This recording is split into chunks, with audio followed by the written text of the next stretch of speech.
English basic to advance. आज की short video में हम कुछ इंग्लिश के जुमले सीखेंगे और उनका मतलब भी। तो पहला जुमला देखिए, I was about to leave when the phone rang. मैं निकलने ही वाला था कि फोन बजा।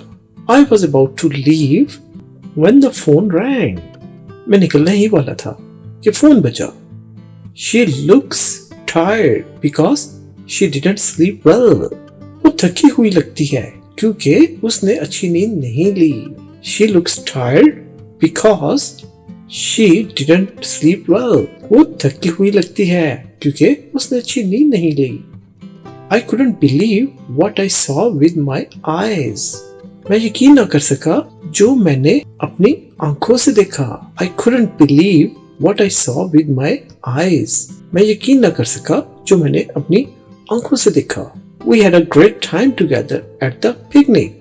हमें पिकनिक में बहुत मजा आया। We had a great time together at the picnic. हमें पिकनिक में बहुत मजा आया। See you tomorrow. कल मिलते हैं। See you tomorrow. कल मिलते हैं।